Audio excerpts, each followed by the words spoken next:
Welcome to an amazing podcast. Like every episode of our podcast is amazing and amazing guests and amazing people at amazing times. Um, it looks a little better out, but it's been raining constantly for 3, 4, 5 days almost off and on. And I'm thinking, England, you can have your weather back. Aha. Where are you located? I'm in Toronto, Canada. Ah, uh-huh. Yeah, this is fantastic because I've been actually watching your reels and I've been watching your YouTube channel and a lot of the acting you did. And I noticed that you were on Better Call Saul. Now we had an actor from Darman named Colin A. Borden who was actually played one of the lawyers on Better Call Saul. So to know that you were on Better Call Saul, I wondered if you ever met him, Colin A. Borden. No, I was just in one episode. And Oh, it's really nice that you watched all my reels and everything. I appreciate that. I did because I didn't want to say hi. So who are you and what have you been in? I want to be looking up. I want to be knowledgeable. Right? That's great. That's great. Yeah, no, that was the highlight of my acting career. That was the most exciting thing that I've done. And it was very short time frame. And it was like one day I'm cast, and then it was okay. You're flying out tomorrow. So it was exciting. Everyone, this is Joyce and Joyce Porter. She's a voice actress. She's a film and stage actress, and then voiceover actress and voiceover artist who was born in Chicago. Now, she studied dance and singing as a child, but switched her focus to acting University of Illinois at Champaign. And she received an MA in theater from Northwestern University and spent many years teaching theater. Now, Joyce, can you give the audience a little bit of a background of who you are, who is Joyce Porter, and how did you find yourself where you are today? All right. Well, you did give some information. As a kid, I loved dancing and singing, and I didn't have the opportunity to do any acting. My high school did not have a theater program. Every high school today has a theater program, and I'm a bit envious of them. My son worked backstage in his theater department in his high school, and that led to his career today. So it took me a while to find out that that was what I really wanted to do. But it was actually kind of early because I was a freshman in college and I was in a choir. And the choir director said one time, well, I'm the music director for a play that's coming up. It's not a musical, but it's a play that has some songs in it. And if anyone is interested in auditioning, you can go to the following place and time. And I went, and I still remember, I was 17 years old, and I still remember that the audition form said, do you want a speaking part? And I checked no. Intimidated because I'd never done any acting. And then I got involved in the play, and I was only singing, and I was sorry that I had checked that. So I found out I really want to act. So I actually switched my major to acting at one point for about a week till my parents found out. But that's what I wound up teaching. I was teaching theater, film, and humanities. And I was doing community theater on the side while I had this full-time job. And then when I was 47, I got a letter from the state saying, you can retire in 5 years if you want. And I spent a week or two thinking about it because it was a good job. I mean, I was teaching it. I also got to direct plays. And so I thought about it, and my husband said, think about this. If you accept it, we can go away for the winter and you can try acting full time like you've always wanted to do. So I accepted it. And at 52, I had a pension, so I could afford to act because you can't count on acting for any sort of income. And so I've been working at it since then, and with some success. And by the way, I mentioned my husband. I met him when we were cast as husband and wife in a play. Took the parts too seriously. Can you make sure that you find me like a part in a play somewhere? Just kidding. No, I'm single. But you mentioned that you were a singer. So do you think you would have gone towards being like some sort of singing soprano in opera? Why did you choose not to continue that Well, amazing talent? yeah, I did. I was in the chorus of a number of musicals and things like that. I pretty much lost my voice. Hmm. I've been using it the last several years. I joined a kind of community choir at my temple to try to get my voice back in shape. And I was pretty good. Would never have been an opera singer, but one of my voice teachers said I had the perfect voice for learner and low. Hmm. So I could have pursued that more, but I really enjoyed acting more than anything else. And sometimes I would get nervous singing while I didn't get nervous acting. So sometimes my auditions wouldn't be that good because I'd be nervous about about the singing. I really enjoy acting more than I enjoy singing. That's strange because people usually find themselves in front of the camera, in front of an audience. Doesn't matter whether they're acting or they're singing, they're still nervous. Even standing there waiting for their turn, you can still be nervous. For you, it's complete opposite. Singing made you nervous, but acting didn't make you nervous. This is amazing, so inspirational. Were you afraid that when you went for auditions, that you were afraid that you were going to hand um, scripts that were just specifically for like grandmothers and old matrons and Karens? Did you just not, as long as I get a part, doesn't matter if I'm a old Karen, doesn't matter if I'm in a nursing home part, whatever. I just want to be acting. What were you feeling on Well, that? it's interesting, but when I was in my 20s, I played people in their 70s a few times. Really? Yes. And then I felt good that they felt that I could accomplish that. And Wow.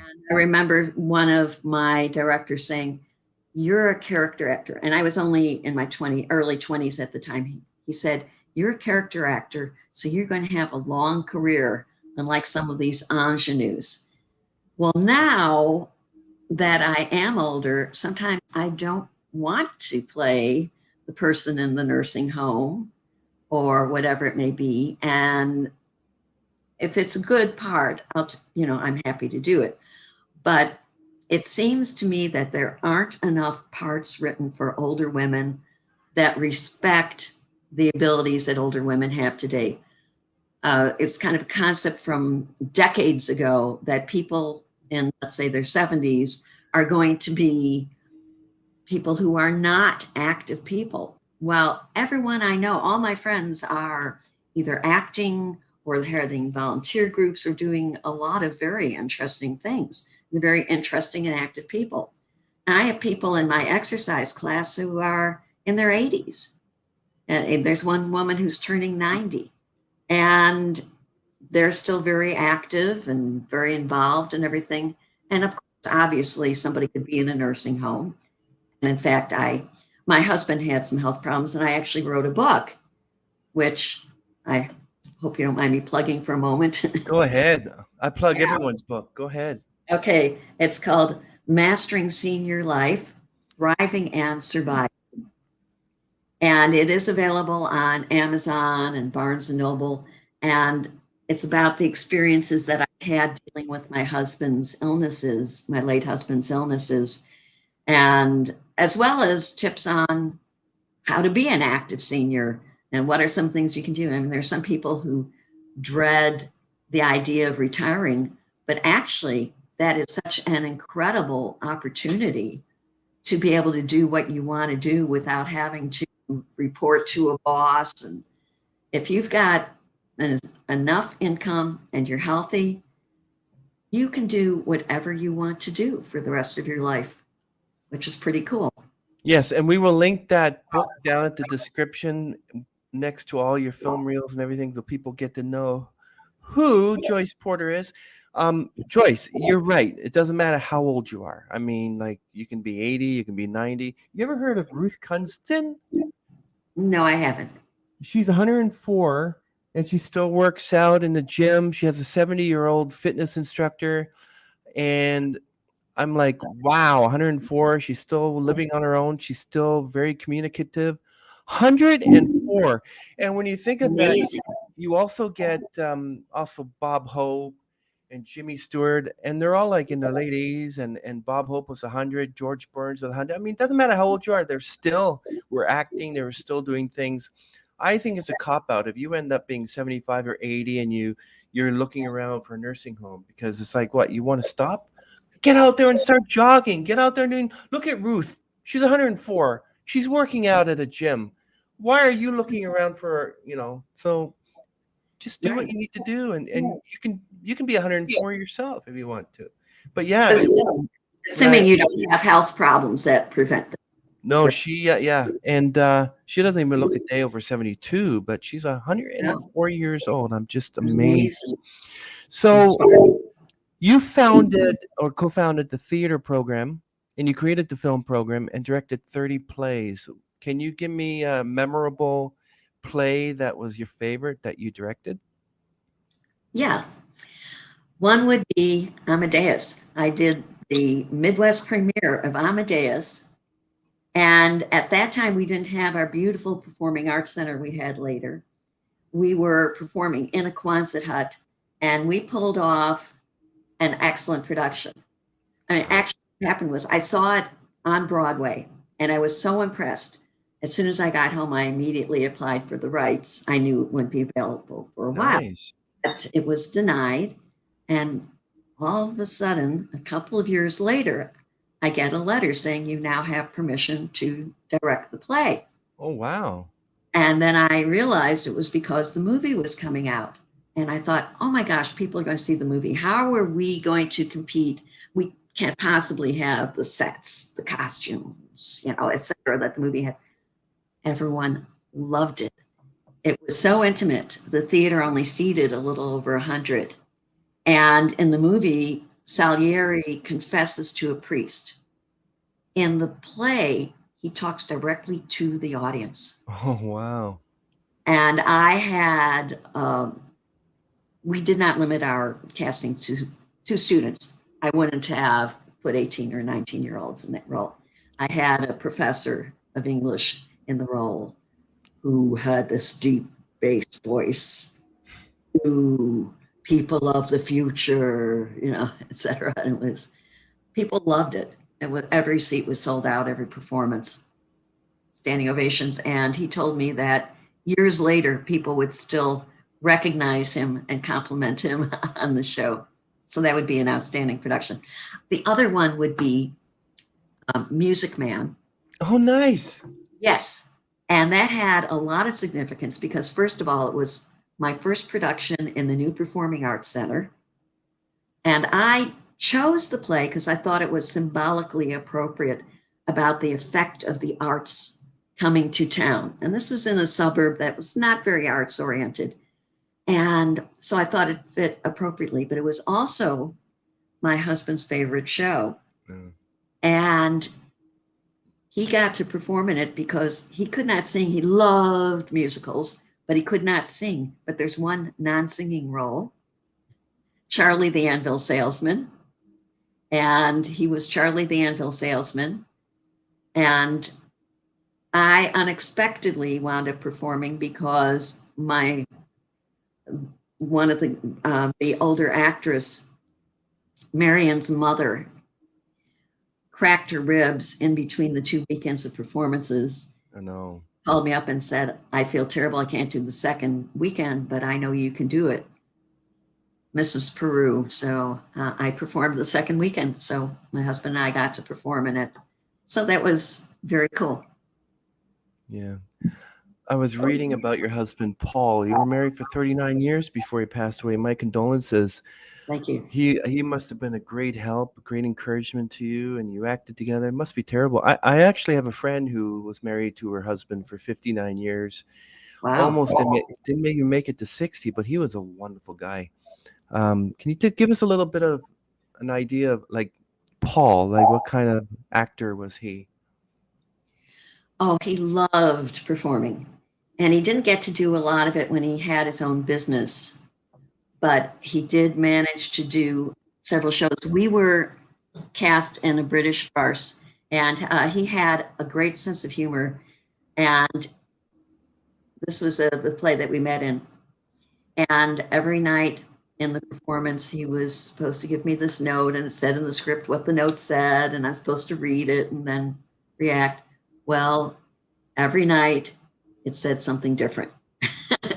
He put in something to try to crack me up because he had a big sense of humor, and I'd managed to keep a straight face. And then the last performance, the note said, "I've enjoyed having you as my wife." I was like, whoa. You're making me cry right now. Yeah. And then the next week he asked me out. He had a policy of not dating people he was acting with, because he one time was in a show where he was dating someone and they broke up and they still had to perform. Wow. It was that whole thing, the whole marriage. Okay, you want a little story? Neither one of us auditioned for the play. There was actually a story about this in the Tribune. They had a series, Love Notes, and Paul submitted, and they put in our story. Neither one of us had auditioned for the play, and Paul had worked with the director before. He had acted with him before. I had simply auditioned for the director the year before, and he kept good files, and he called me up at work. It turns out that there was a couple cast in it, and they had a business, and they had some business problems. They had to drop out right before rehearsals began. So he calls me and offers me the female lead, and I was like, well, that's great, but I've got a trip planned. I'm supposed to go to California. Wow. Give me half an hour to think about it, okay? And he said, all right. So I'm in my cubicle at work. It's at the far end of campus, as far as possible away from the building where we had the acting classes. I step out of my cubicle, and who directly crosses my path but one of my acting students. Mm. And I said, Rich, I don't know what to do. I've got the situation. I'm offered this part, but I'm planning a trip. I'm trying to decide what to do. He said, Joyce, you can go to California anytime. You can't lead in a play anytime. I said, you're right. And I turned around and went back and accepted the role. And Paul said he found out that he was the third person that called. So it was meant to be. Wow. That we were cast as husband and wife, and then had our futures together. Amazing. Wow. Well, that's we should end the podcast now.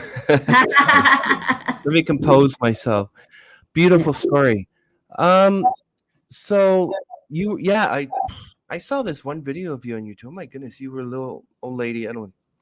Sorry, I'm not talking about you being a little lady, but the Right. woman that you portrayed was going up the stairs, looking at an apartment that said C on it, and you had this look on your face like, oh, I'm thinking, what is that? Someone, an ex-boyfriend, or maybe your ex-husband, or she Okay. knows the serial killer lives there. What is that all about? Okay, that must have been the trailer for Stairs. Oh Stairs wow! been an incredible experience. It was shot shortly before the pandemic, fortunately. And in the pandemic, there wasn't much going on. I wasn't doing any acting. And I was waiting for the film to show up in a festival or two, and contacting the director and thinking, it's only 4.5 minutes. Someone can fit it into some festival. People were still doing festivals online and so on. And I asked the director, it turns out the director had moved out of film and was producing podcasts and doing very well at it. He had moved to California, and I asked his permission if I could submit it. So I started submitting the film. I created a Film Freeway page, and I started submitting the film to festivals. I got a little carried away with how many I submitted them to, just hoped for one or two. And it has been in so many festivals and gotten so many awards. And I have gotten 11 Best Actress awards from it, which is, which was very exciting.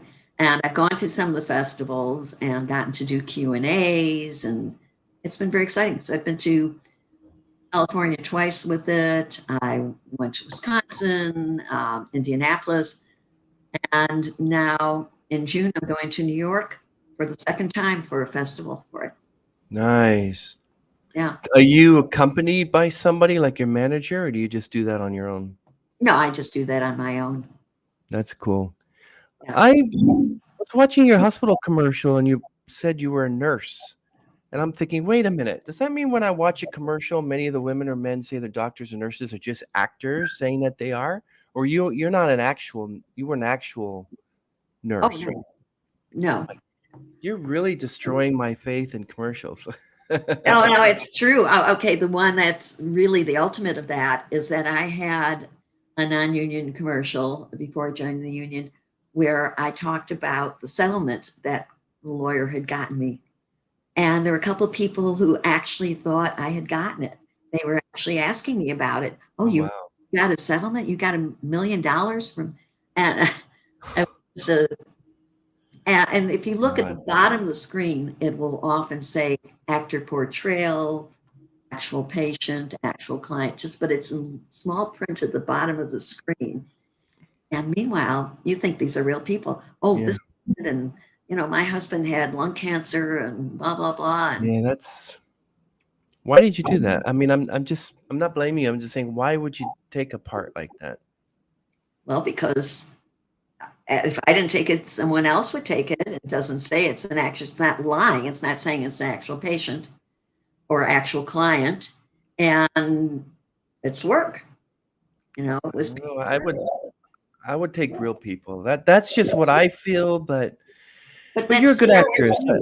Yeah, I really love now Promised Land. That was a good scene. Can you explain to me what it was like to work with what's her name? The younger lady that you work with. Tell me about that experience. well, she's actually done a lot of films, been pretty successful.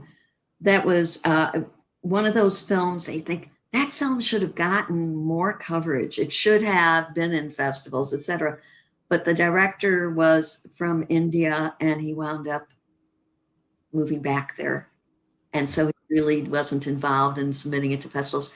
There are so many good films. I mean, there are a lot of films that I've shot that I'm still waiting for them to be finished. They get into post-production and you're waiting and you're waiting. There's one film that I was cast in something like 7 years ago and is finally nearing the end of post-production. 7 years. Wow. Yeah, I finally shot my scenes a couple of years ago, and I got an email saying that they are coming close to finishing post-production. So hopefully it'll Yeah. be up someday. Some films don't make the light of day. Some of them are still in the can 20, 30 years later. Some of Yes. them are like back in the 30s, there were silent actors and actresses who were like 10 or 11 silent films. And then they had that fire in 1937 in the vault, and some Oh, lost their entire film career, like all 12, 13 of their films. They just finished destroyed. so sad. That's really sad. I read the whole history on that. It's terrible. How would you like to say why I was a silent film star? Yeah, what movies have you been in? Well, they're all burned up, so I have really nothing left to show. But I was like, oh my goodness, I don't want to be in that position. But I'm so glad that, at least films that you're in are now coming to fruition. I can't wait to watch them. And so I'm looking at this one called Chicago Overcoat. What was that one about? What was your character in that one you did 5 years ago? Okay, that is a film that did get some decent release and coverage. It had an incredible array of top-notch actors who had been in Martin Scorsese films. Wow. And yeah, and so I had a two-person scene with Frank Vincent, who was in a number of Scorsese films, and he was so sweet to work with, really nice. And then I went to a premiere, and the director was talking about how the distributor told him he had to cut 45 minutes out of the film. Oh, ouch. It was a cast party. We weren't seeing the film yet, and I said, I'm still in there, right? And everyone said, oh, you don't have to worry, your scene isn't going to be cut because it's with the lead. And he said, oh, I think you're still in there. He says, I'll check, I'll let you know. He says, and then he gets back to me and he says, oh, I'm sorry, I had to cut that whole subplot. Wow. The good news is you're in the deleted scenes, which I kind of went, well, yeah, but actually, if you were to have the DVD, the deleted scenes would be available. But otherwise, you're not going to see it, unfortunately. Yeah. Film.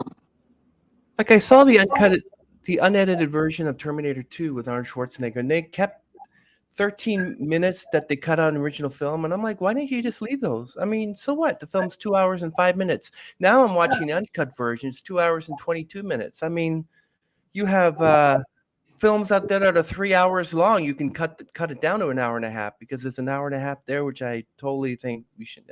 Like I'm a sort of like a filmmaker, but I always watch films and I'm thinking it's either too much or you're just sitting there, you're watching the film, you enjoy it, and you find out, wait a minute, 2 hours and 25 minutes just went by. I'm like, what? So you know it's a good film. But if you're sitting there after 30, 40 minutes, I'm like, you know what? I don't want to watch this because after 30 minutes, if you don't grab me, then I'm changing the channel.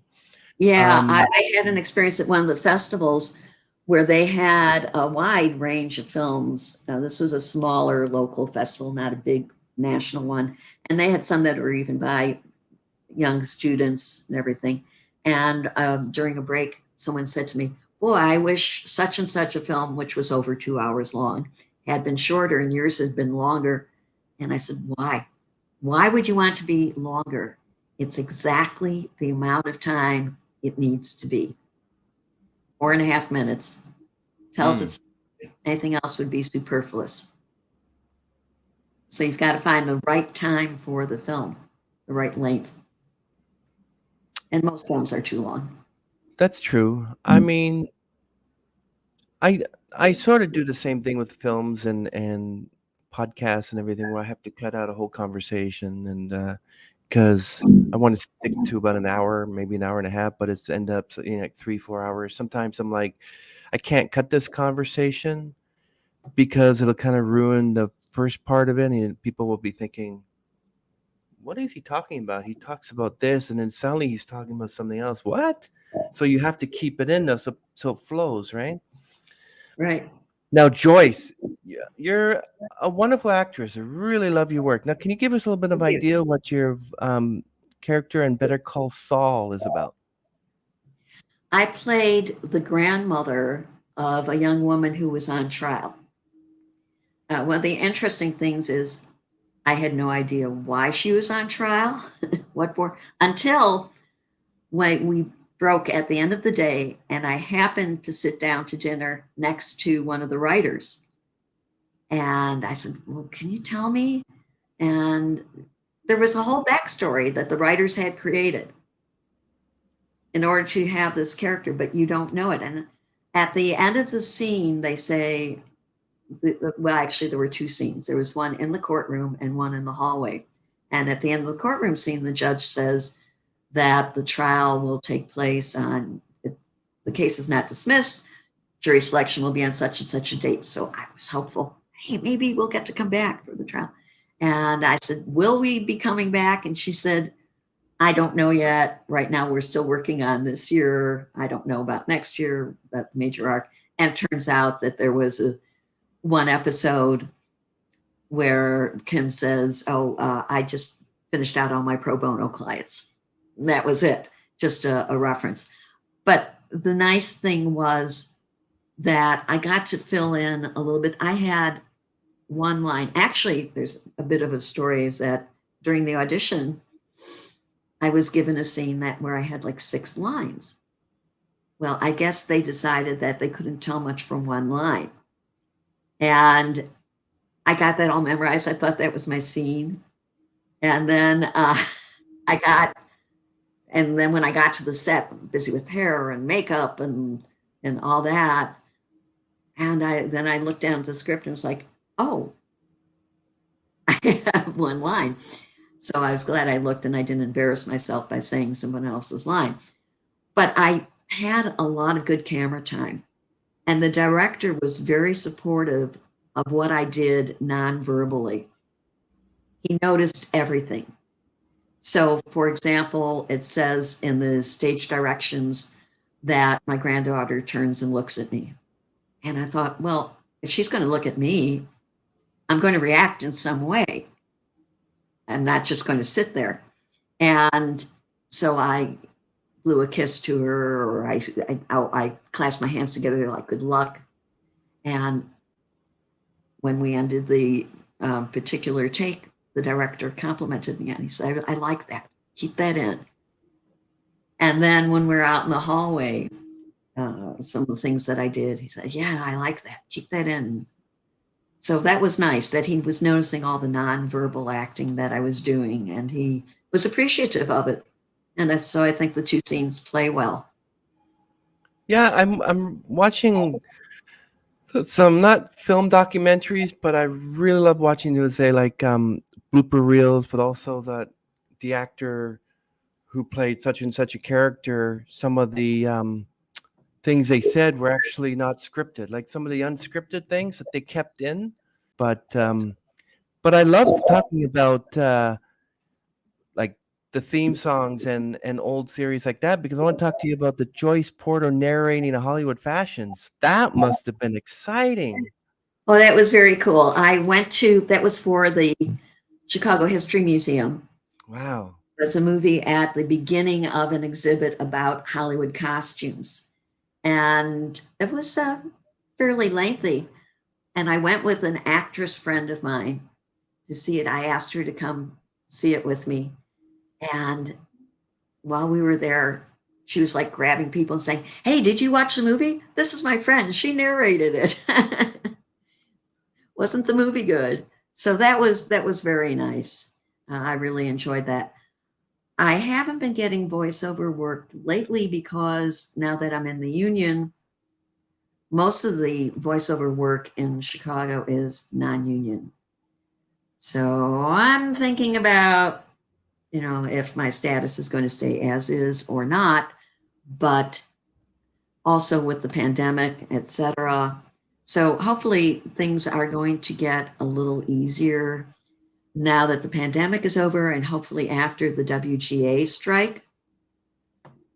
And I know there was a film that someone wanted me to be in, and they said, oh, well, we can't do the SAG, a SAG film, because during the pandemic, there were a lot of requirements, and they had to have COVID officers on set, and it raised the cost. Now that that's done with and that agreement is over, I'm hoping that there is going to be more union work available. But yeah, that was a cool job. Yeah, that is amazing. Amazing, Joyce. Can you give us an idea about mastering senior life and thriving and surviving? Can you give us an idea, like, what do you do when you wake up in the morning, and how thankful and hopeful are you for your beginning when you wake up in the morning? I am someone who exercises every day. And if you look at health advice, it changes a lot, especially in terms of what you eat. They'll say, drink red wine. No, don't drink any alcohol. Don't eat eggs. Eat eggs. That all changes constantly, but exercise is a constant. Everybody says that moderate exercise, if you don't get overly strenuous, is very healthy, and that a sedentary lifestyle. In fact, there was a big article about this a couple of days ago. Being sedentary is as bad for your health as smoking cigarettes. So if you just sit and watch TV, or you're just sitting in on your computer, that's no good. You've got to have part of the day where you get up, and I either go to an exercise class, I exercise on Zoom, like Silver Sneakers is on Zoom, and I exercise with them. I run up my stairs. If the weather's good, I take a walk, half a mile. It doesn't have to be 10 miles. And that keeps me in shape. And then I spend a certain amount of time looking for acting work every day. Wow, you're so inspirational. And I go to a lot of plays and a lot of concerts, and I'm busy all the time. That's good. Um, the Fountain of Tears. Now, I was actually, we had a very young actress who was on our podcast, and we discussed about crying and how do you how do you cry in a scene? Like she says not to cry, but when you don't cry, you start to cry. So, what is your take on that? How do you like for Fountain of Tears or some other film projects or auditions, when they ask you to cry, Joyce, how do you do it? What makes you just cry? Yeah, I don't think that that's one of my great talents. I find that difficult to do. I can certainly simulate crying through changing my breath, through my gestures, etc. It's especially hard in an audition because in an audition, you don't have the scene leading up to it. You don't have the other actors that you're looking at. So that's difficult, but I manage to do that passively. In the scene where you've got the setting, you've got the whole storyline, and you think about what's going on in the scene and what's led up to it, it can get to you emotionally. And I understand what she was saying about not crying. You have to get to the point where you feel like you want to cry. And very often, if you're holding it back, if you're trying not to cry, that can be the most emotionally moving. But of course, every case is different. I actually did one student film where they put glycerin Oh, to simulate tears. And I think that they used to do that more in Hollywood. Like if you look at Singing in the Rain, she's supposed to have tears in her eyes at the end, and her makeup is perfect, and her skin is perfect, and nothing is red or blotchy or whatever.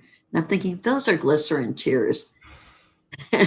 Because when you do cry or even come close to crying, you don't look very attractive. But yeah, I find that to be a challenge. And well, you do know about rain. It's hard to film rain. So what they do is they use like rain machines, and they actually are kind of glycerin because glycerin, especially when a photographer as myself would want to photograph roses or flowers that have like the dew in them. That's oh not yeah, water. That's glycerin. ah, So that's why they don't use water. They use glycerin. So if it's raining out or singing in the rain, it was all glycerin in a machine. So wow, sometimes you might be lucky if you're trying to film something and then you would have it pouring rain. They would use that. But for close-up scenes, like you're in the rain and you pulling up your arms and you're going, I can't take it anymore, and it starts raining on you. It would be like a rain machine just raining on you. But I've always wanted to do a scene in a film where I'm wearing a suit and I'm have a briefcase and I'm out in the rain and it starts to pour and I'm just going like this and just turning around in the rain and smiling and letting the rain fall on me and then slow that down to this really slow scene where I'm just enjoying being rained upon. That's what I want to do. But then they're in Hollywood, they're like, no, no, get a rain machine. You don't need real rain. I mean, I can understand what you mean about the glycerin tears, but and when I was in a scene that had to be with crying, I remember thinking about my mother's death, and I started crying, and I said, you know what? Since I'm crying, I might as well film myself crying. So I filmed myself crying. ah. I I can't use remember, it. I remember a story once about Margaret O'Brien, who Hmm. was known for her crying in her films. And what she would do is she'd have someone tell her that her dog had died. Oh, that's interesting.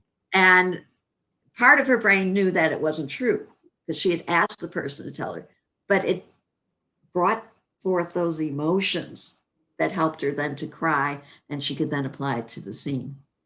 And that's a Stanislavski method, is thinking about your past experiences and the emotions that they create, and then you apply it to the scene, as opposed to just technically thinking, well, I'm going to breathe a certain way and both can work.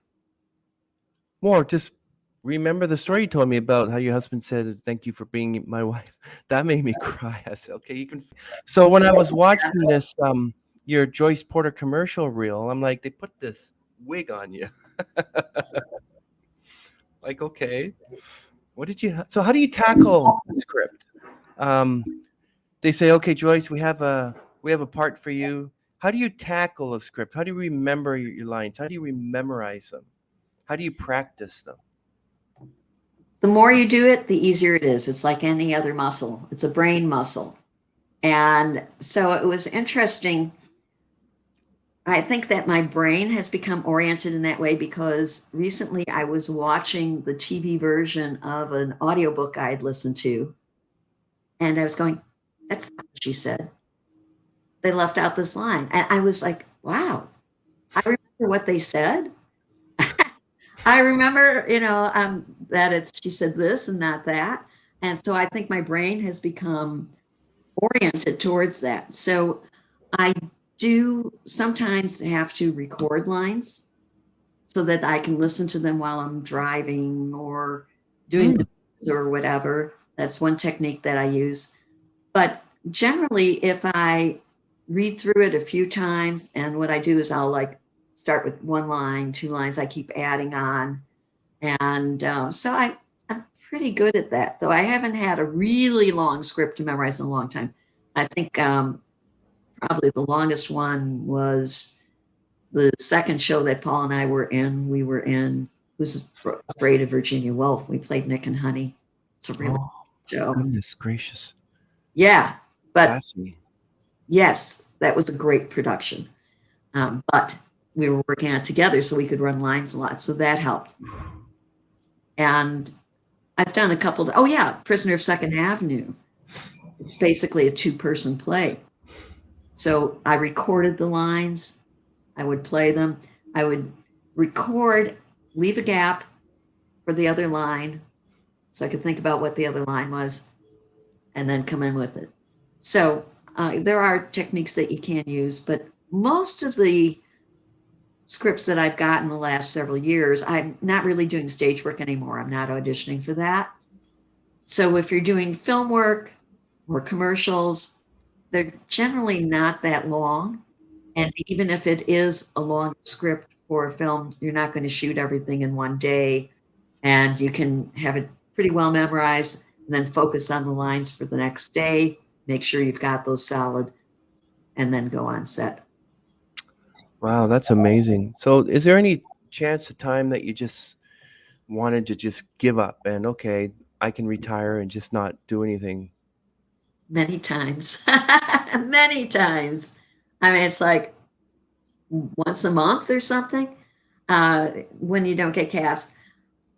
As someone said, it's like doing interviews for a job, only you have to keep doing interviews. Once you get a job, you've got that job. I had a job for 30 years. But with acting, you keep auditioning and you get rejected most of the time. And there are times where I've said to myself, well, do I want to keep doing this? But I enjoy it so much when I do it. And even the auditions can be fun. Yeah, Enjoy an audition. I love learning about acting and how you read a script and how you perform it and how you tackle it. So, what do you think about method acting? Like taking the part home with you. Let's say your character was this old matron, nobody liked you, your character everyone hated, and then you take that home with you. And people are like, "You should, this woman, the Joyce Porter, she's mean, she's nasty," and you're like, you didn't intend to do that. You just took one of your parts home with you. How do you deal with that? Hopefully, you can drop something like that within, maybe not instantly, but within an hour or so. But yeah, it does carry over. I believe in, I'm not one of those people who's set on this is the way you have to act. When I used to teach an acting class, I'd say, okay, I'm going to expose you to method acting. We're going to do a little method. We're going to do a little Meisner. We're going to do a little bit of this and that. You find what works for you. And what I find works for me depends on the script. That sometimes I can really believe the script and the method acting can really help. And then let's say you're doing a commercial. Well, you can't really use method acting for that, for a few lines. It's strictly technical. So it's going to depend on whatever it is that you are acting in, whatever the script is. As far as the method acting goes, yeah, it can be a bit of a problem to carry it over, but I am not one of those people who gets so deeply immersed in it that it lasts for days, or you hear stories about people being difficult to live with because they're so involved in their character. And part of that too is that I generally don't get that long of a part. Those parts go to younger people. Older people generally have like a scene or two scenes. So you're not spending a month being that character. And that I think would be much harder to come out of than, yeah, today I'm going to be that character, or today and tomorrow I'm going to be that character. And then that's it. But yeah, if you were doing the same character for a month, I could see that that could be an emotional problem if the character were an emotional problem. Because I talked to a lot of actors and they mentioned about method acting, and I'm like, this one who said that they can turn it on and off. I got boom. I'm mean, I'm nasty. Right after they cut, boom, I'm back to where I was. And it's not easy because when you're an actor, you immerse yourself in the part. Um, Joyce, when you were a professor, now that you're retired professor, how about many of your old students? Do they go and say, "Hey, you're so inspirational in that film I saw," or "Hey, it's me, John Smith. Remember me? You taught me whatever, but I loved Yes. you in that. Wow, it's great." Yes, I am still. Facebook is wonderful. I love, some people don't like Facebook. I love Facebook. I have reconnected with some of my students, and indeed, they have, some of them have said, I can think of two people who said I actually saved their lives by casting them in a play. They were going downhill, and Wow. and said, yeah, I got into your acting class and you said I had to audition for the play, and it was Shakespeare, and I had no idea what I was saying, but you saw something in me that you cast me, and I couldn't understand why you cast me, but you were right. And I loved the experience, and it changed my life. And then there was a case recently where I went to see an opera, and one of my former students was a supernumerary. So he didn't have lines, he didn't have singing, but he was in the background and he loved the experience. Wow. And I met him backstage afterwards, and he said to someone else who came out, "This was my professor. This is my professor from," and I hadn't seen, his class was 40 years ago or whatever, decades ago. And he was still so excited about it. And he said, "You took a scared 17-year-old from Robbins and you changed his life." Wow. So rewarding. And then he was in a second opera, and he gave me a signed poster from the opera. That's amazing. So it was great. Wow. Show your book and tell us a little bit more about it so that we can. Okay, Mastering Senior Life, Thriving and Surviving. If you are entering your senior years, what training do you have about how to be a senior? As kids, our parents tell us what to do. We get to be adults, we go to college, we have on-the-job training. All our friends are doing the same things at the same time. They're getting mortgages, they're raising kids, but you become a senior. Who's going to guide you? Yeah. How you deal with Medicare, how you deal with nursing homes, how you make the most of your life. We don't have a guide. So this book covers a little bit of everything. And not only if you are in your 50s or 60s and you're entering your senior years, but if you have someone close to you, it could make a good gift. And it's a bit of memoir. I talk about my experiences, and it's also a lot of reference book. And you can take a look at Amazon. They have something like the first 10 pages and look inside. You can read it, and you'll see that it's a very easy to read book. And I've Okay, gotten good compliments. we'll link it in the description of this video so people can to buy it and read it, and I'll definitely do that. That's awesome. So you no longer do voiceovers or audio books, I presume, but you love acting. Um, I'd like to do more voiceover work, but it just hasn't happened lately. hey, Audiobooks, I for the audiobooks, I decided it's just not worth the work. Too much time spent in the closet. so I learned a lot from people who were also voiceover actors, but there's always questions like, if you wanted someone to narrate your life, who would it be? And I say, well, it would be either Patrick Stewart or Morgan Freeman. Be Certainly not interesting. based on looks. So tell us a little bit about working with Frank Vincent. What's that all about? He was very sweet. And what was interesting was that I was supposed to be a Russian cleaning lady.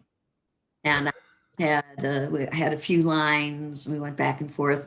And then at the end, I said, Spasibo. Because I had been to Russia and I had learned half a dozen Russian words. And Nice. he replied in Russian. It didn't throw. And I said, oh, really? You know Russian? And he says, my wife is Ukrainian. And Oh, wow. the director loved it, but unfortunately, for some reason, when he cut the scene, when he edited the scene, he did not include the Russian part. The part in the deleted scenes didn't have the Russian lines, which was too bad. I thought it was a nice touch. Anyway, these directors and editors, they have other reasons for cutting you on the floor or whatever. Yeah, I think it that's sounded good, but I think it just wasn't the script he wrote. Yeah. So can you tell us about your son, David, who's a lighting designer, electrician? Did he help you write the book? Mastering Senior Life, everyone, thriving and surviving. Link below. Go ahead. Thank you. No, he had nothing to do with the book. And he grew up going to rehearsals. So he was naturally interested in the performing arts, but he was a bit on the shy side. He didn't want to perform. Actually, he was in 2 plays. There was this wonderful couple who did these huge shows when he was in middle school during the summer. It was called Cast, and they did Oliver and Peter Pan. Oh, 200 kids. wow. Summer was one show per summer. 200 kids in the show. I could not believe that they could control what I thought would be chaos. Everyone was great, completely organized, etc. So when I was doing Music Man, I said, I could use some more kids. Would you like to be in the show? And he said, I'm only going on stage if there are 200 other people on there with me. But it was during a rehearsal for Music Man. He was 10 or 11 years old that he was watching, and he said, when I grow up, I want to be the person who opens the curtain. So his path was Basically, he wanted to be the wizard in Wizard of Oz when they pulled over the curtain, and there he was. he wanted to work backstage. He wanted to be part of it, but not be on stage. And he's had a very interesting career because he worked on cruise ships for a few years, worked at Wow. for a while, and now he's a master electrician at Genesee Theater in Waukegan, and he does various gigs for different places. He's worked at a lot of different theaters and special events and everything. He's doing quite well. He joined the union recently, which was, it's not easy to get into IATSE, and normally you have to wait 5 years. He got in after a year and a half. So, Joyce, what do you like better, being in a commercial, doing a film, or doing a TV show? What do you think is something? What do you like better? TV show, but Really? I don't get many opportunities like that. I've been in a few, and but that's very exciting. And next, Wow. yeah, next to that would be film work, but of course it depends on the quality of the script, the quality of the film, Wow. and then commercials. And theater, I'm just not doing anymore because of What the is commitment. that's amazing. What is the most amount of time that you spend in a makeup chair? Oh, that can be pretty considerable because, for example, at Better Call Saul, They did my makeup. They did my hair. They took photos. They sent it to, I don't know who, if it was director, designer, whatever. And they said, nope, she looks too good. So you have to change it. And I'm supposed to be a pro bono client, right? And they had me looking nice makeup, nice hair. They said, no, too good. Now you've got to redo it. So that was probably an hour or so. I've never had really extensive special effects makeup that sometimes you hear about people being in the chair for, hours. I've never had anything like that. For a 5 minutes clip, for 5 minutes scene, you're in the makeup chair for an hour to 2 hours to 3 hours, and it's only for a 5 minute scene. Yeah. But it's kind of fun having people pay attention to you and worry about how you look and fuss with you and everything. I don't know. It's kind of fun. It must be fun as long as they don't say, okay, Joyce, here's a bill for your hair, and here's a bill for your makeup, and so what about the costume designer? Like, do you have a say in what you wear? It's to say, well, you know what, Joyce, we know exactly what would work well with you. Do you trust them, or do you say, no, I don't like that gray blouse, can I have the green one? Or do you just like, I got the job, they might fire me because I don't like the blouse they're going to give me, and you just let them wear, and you're wearing this totally god awful blouse or dress that you don't really want to wear, but you're wearing it because if you say no, well, for you to be like, no, say no to the dress, but you can't because you're afraid you're going to be kicked out. You can't tell me what to do. I've been a costume designer. How does that work for you? Well, the majority of the time, you're pulling things from your own closet. Really? Yes. Most of the time, they will say, okay, we're looking for this kind of look. Don't have any of this color. Don't have any of that color because the star is wearing that color or because. That's amazing. Yeah. However, I certainly have had cases where, yes, I do go for costume fittings. And most of the time, I've been happy with their choices. Now, of course, obviously, I'm going to say those shoes are really uncomfortable. Do you have another pair that's more comfortable? Something like that. But generally, I haven't had any problems with their choices. It's like, okay, that's how they envision it. And sometimes you do actually go for a separate costume fitting. One memorable thing was when I worked on Road to Perdition, which Tom Hanks movie, which is a period piece. So of course we had to go for costume fittings for that, even as extra work. And I was supposed to be a featured extra, which it turns out that wound up the second scene, the featured extra wound up not happening the way it was supposed to happen. But anyway, went for the costume fitting, got the clothes, very nice, very happy with that. They couldn't find a hat that was right for me. The person who was working with me couldn't find a hat because I have a fairly large head and were so small and everything was genuine vintage. People were really small in the old days. And then the costume designer walked over and said, how's it going? And she said, well, we're having trouble finding a hat for her. And he looks, and they had, and this was a big budget production. So there were dozens and dozens of hats. So he looks, he picks up the hat, puts it on my head. Perfect. I told that story to a former student who has worked in Hollywood. And he said, I know who that designer was from the way he worked, because he would know exactly. So that was kind of an interesting experience. That's amazing. Yeah. And it was perfect. So I'm pretty easygoing and pretty much whatever they'll pick that will be okay. That's cool. Wow, yeah. So I notice in movies at the end of the movie they have the what do you call it? Scrolling credits. Mm-hmm. I'm like, just for one film. Is there a particular role that you will not do? Yes. A friend recommended me for a film. Someone I worked with before told me, I'm in this film.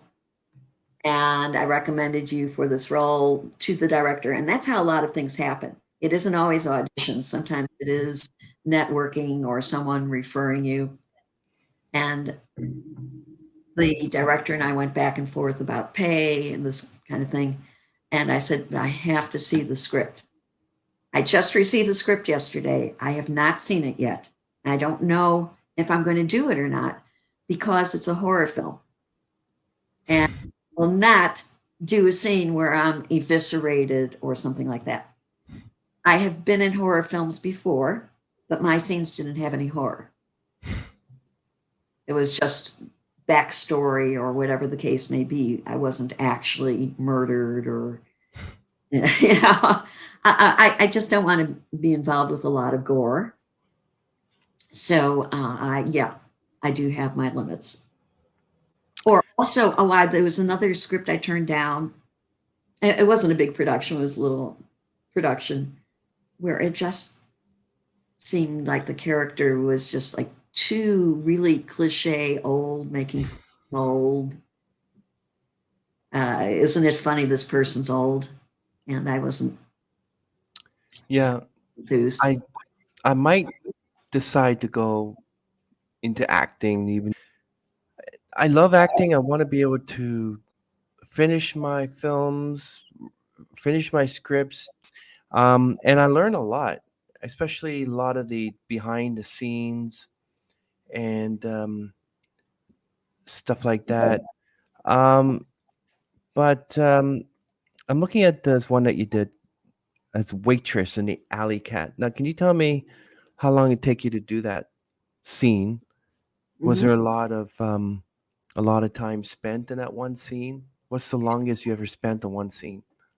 Well, that one was a full evening. We started around dinner time and ended like 2 in the morning or something like that.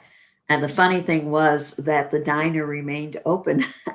Some coming in, I started to say, "Oh, I'm sorry, we're shooting a film in here tonight." And they said, "Oh, no, he can come in. Just has to sit in the area off camera." They didn't want to lose business. But that was actually, it was a good film, and it won Best Chicago Film at the Chicago International Film Festival. So I was happy to be a part of that because that was definitely a good film. I'm trying to think how long. So you played Rose. Did you get along with the actress that you played with there? Oh, that's a funny story. That actress was a former acting student of mine. And she had moved to California and got cast in the role while she was in California and came That's back. cool. Yeah, so it was very cool. I went on my way to audition for that film when I heard about it. They did a kind of proof of concept film, a mini film that she was in. And when I heard they were having auditions for the feature film, I went out of my way because I thought it'd be really cool to act with one of my acting students. And it was Wow. very nice. It's amazing. We're talking about cliches, about being old ladies and battle axes and stuff like that. There's one here you played as a medium in Alexis Ronan. Now I noticed a lot of mediums, they have like this head scarf and I'm looking at the crystal ball and stuff, but it's finally you see someone here, a medium like you, who's just a regular person. They're sitting there, they're talking. That's good to see because usually when people say I play medium, you're thinking, oh, the headscarf and the gypsy type look. And sometimes you're like, why? I've met mediums and known about them who just regular people and wear suits and stuff like that. So I mean, like at least Hollywood is kind of like scrapping the whole cliche, but sometimes it kind of irks me when I'm like, let me guess, such character who says that they're going to see a policewoman, she looks like this, she looks like that, and lo and behold, the actress who's playing the policewoman does look this sort of cliche policewoman. They're wearing this badge and everything. Right. Well, actually, that one didn't get finished. That's one of those projects that did not get finished. But I did play a medium in My Haunted House. And I really liked that scene. That was pretty cool. It was a good scene. And in that one, I'm just dressed very similar to the way I am now. I did not have the headscarf. Now, of course, sometimes for humor or effect or whatever, you want like the gypsy look. But you're right. Most mediums don't look like that, or at least legitimate ones.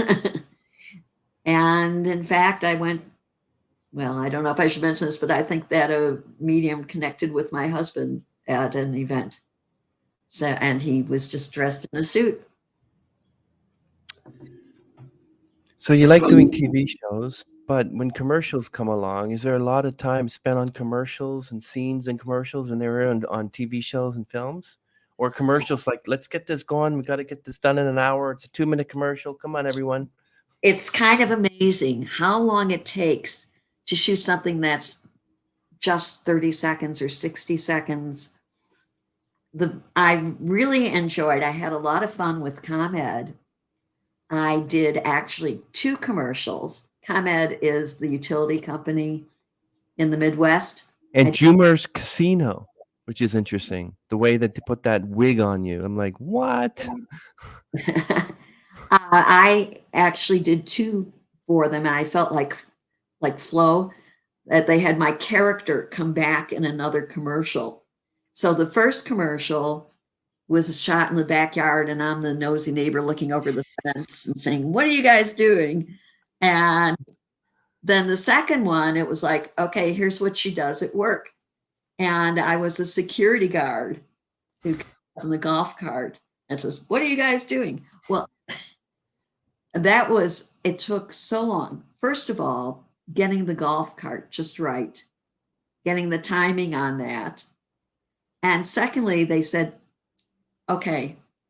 So I started out, the first time I said the line, I matched up to the way I said it in the first commercial. And the clients were there. That's what adds time, if the clients are there, as opposed to just the director, production company. And they said, okay, why don't you try it this way? So I did that. Why don't you try it that way? Why don't you try it that way? Why don't you try it that way? And then finally they said, and each time it takes time because the golf cart has to be reset. I have to ride up to the people and then say it, etc. And I said, maybe you could say it the same way you said it in the first commercial. And that's what I did. That was my first take. I didn't go, but I did it. I just said, okay. And I did that and they were happy. And that was the end of that several-hour shoot with costumes, makeup, the golf cart, etc. Several hours for 30 seconds. Takes a while.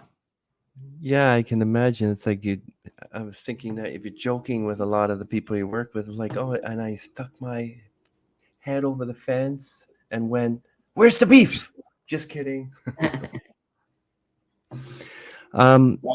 Yeah, these commercials are interesting. It's just, I don't know, just saying that you're a nurse and saying I got my settlement. That was like, now when I watch a commercial and they say, actually, I did see a commercial about some sort of insurance company or whatever, and I recognized the guy, and I'm like, that's an actor. I know who that guy is. You can't pull the wool over my eyes. So I was like, oh, don't tell me, you know. And it's too bad because they should really get real people to do things like that. So what's this Madame Curie about? What's what about? What's the Madame Curie one about for museums? Oh, that was kind of cool. That was hologram. Oh, was a hologram of Madame Curie for a museum exhibit. And it was interesting. They liked my French accent. And someone said, well, she was really Polish and had a Polish accent. I said, but they liked the French accent. So I did a French accent. And that's not something I got to see in person, but at least I did get the footage of it. It was at a display at a museum, I don't remember where, or convention or something.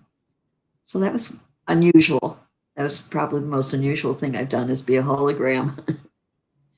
yeah. I'm also noticing that your Doctor for Industrial was done 13 years ago, so maybe things like that aren't done like that anymore. But so what is it like to work with kids such as Martin's makes the grade? What was it like to do? Like, I know you probably connect with children, but it must be sort of strange when they're not related to you. They're just actors.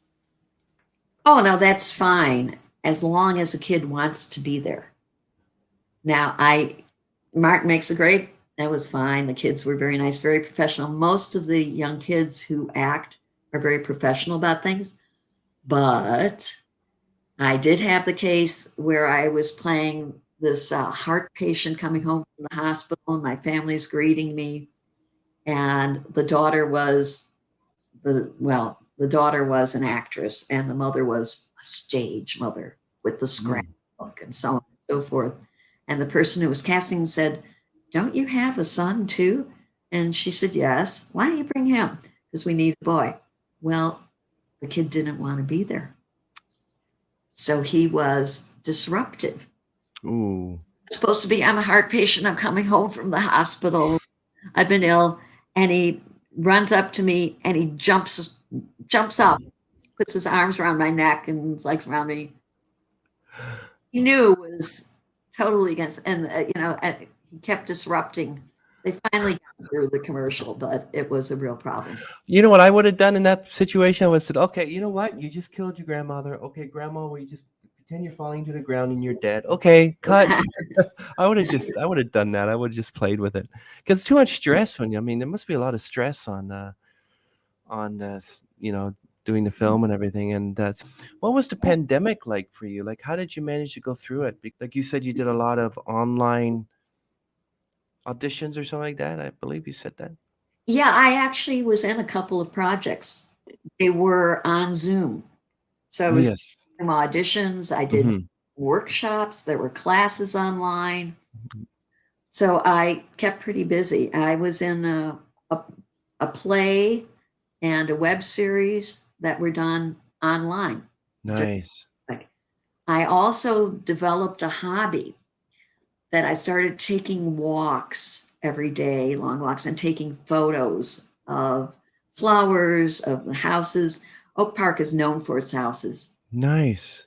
Posting every day on Facebook. And I actually have a lot of followers and I still do it, who look at my Facebook posts every day, and I'll run into them and they'll say, "Well, I don't always comment, but I love watching your posts. I love looking at your posts. I love your photos that you post, etc."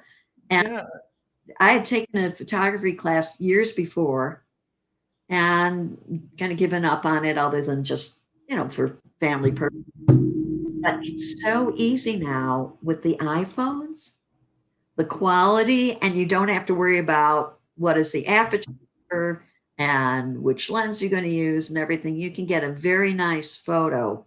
Someone said, "Oh, you take such great photos. You should get a camera." And I said, "Why would I carry two things when I'm taking really nice photos with my phone as it is?" But you can follow me on Joyce Porter Actress, and then I only post almost exclusively about acting opportunities or things that I'm doing, or like the fact that Joyce I'm Porter, actress. going to a festival or that I'm shooting a film in Wisconsin this weekend, things like that.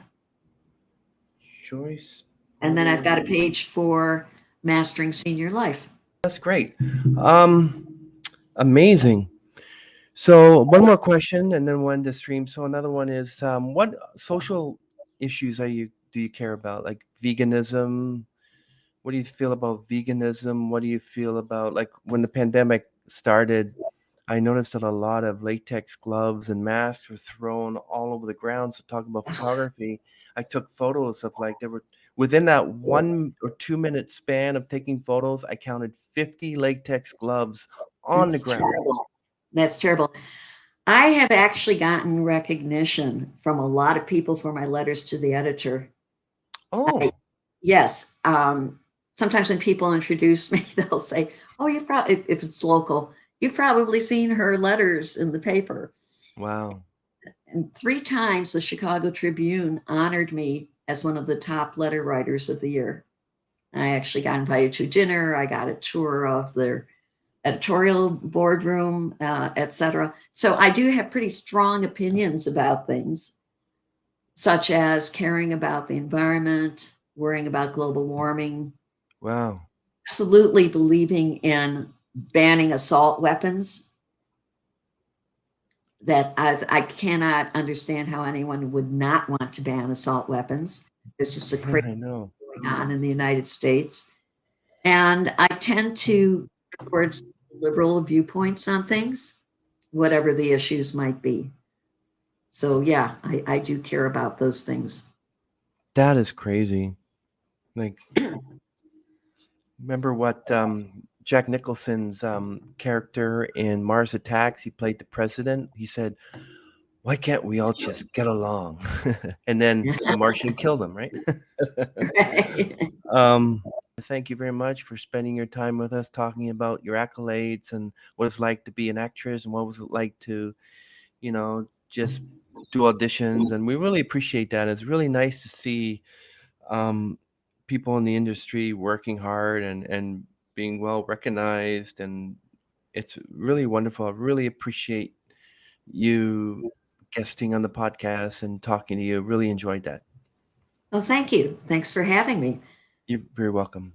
And I think this was, I had a wonderful time. I really learned a lot from you. This was an excellent time. I Thank you. really appreciate it. Thank You're very you. welcome. Thanks for Thank you, having Joyce. me. You're very welcome. You're very welcome. Bye.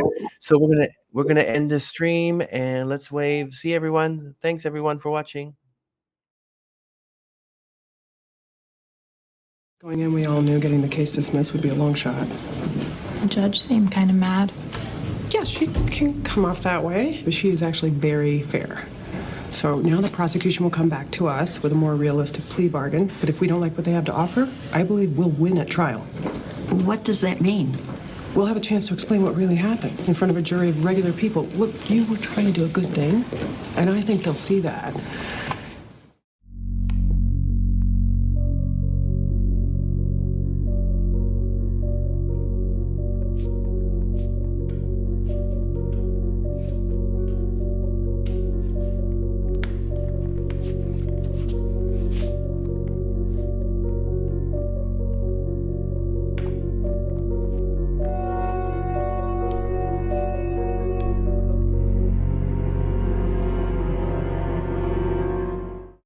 But somehow she knew about the fact that he was in prison, pacing around his cell with nothing to do but hate, fury.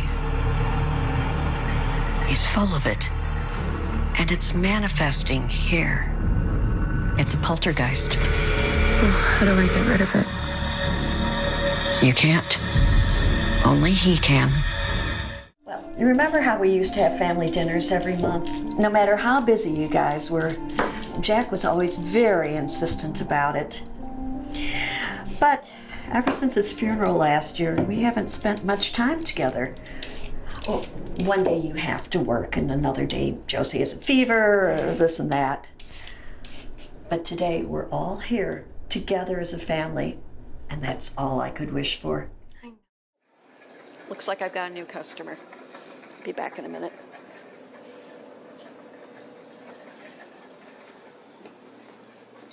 Coffee? Sure. I'm about to make a new pot. I'll bring you some cream. Don't bother, I drink it black.